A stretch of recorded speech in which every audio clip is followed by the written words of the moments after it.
গরুর মাংস আছে ফ্রিজে। খবর পেয়েই বুলডোজার দিয়ে একটি বাড়ি গুঁড়িয়ে দিল পুলিশ।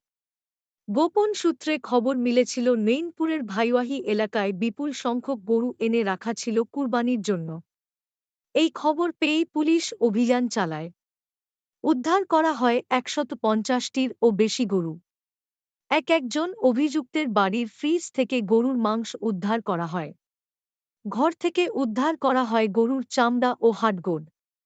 ঘটনাটি ঘটেছে ভারতের মধ্যপ্রদেশের মান্ডলায়। জানা গিয়েছে, ভেঙে দেওয়া বাড়িগুলি সরকারি জমির উপরে তৈরি ছিল। এর জন্যই সরকারি নির্দেশে পুলিশ গিয়ে বাড়িগুলি ভেঙে গুঁড়িয়ে দেওয়া হয়। পুলিশের তরফে জানানো হয়েছে, গোপন সূত্রে খবর মিলেছিল নৈনপুরের ভাইওয়াহি এলাকায় বিপুল সংখ্যক গরু এনে রাখা ছিল কুরবানির জন্য। এই খবর পেয়েই পুলিশ অভিযান চালায়। উদ্ধার করা হয় ১৫০টিরও বেশি গরু। একজন অভিযুক্তের বাড়ির ফ্রিজ থেকে গরুর মাংস উদ্ধার করা হয়। ঘর থেকে উদ্ধার করা হয় গরুর চামড়া ও হাড়গোড়। স্থানীয় সরকারি পশু চিকিৎসকও পরীক্ষা করে জানান যে উদ্ধার হওয়া মাংস গরুরই। নমুনাগুলি ডিএনএ পরীক্ষার জন্য হায়দ্রাবাদে পাঠানো হয়েছে। এরপরই প্রশাসনের নির্দেশে একজন অভিযুক্তের বাড়ি, যা সরকারি জমির উপরে তৈরি, তা ভেঙে গুঁড়িয়ে দেওয়া হয়।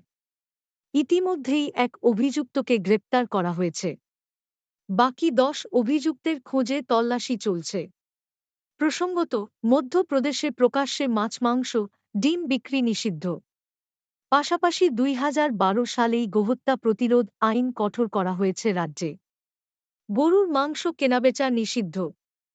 যদি কেউ গোহত্যায় অভিযুক্ত হয়, তবে ৭ বছর পর্যন্ত সাজা হতে পারে।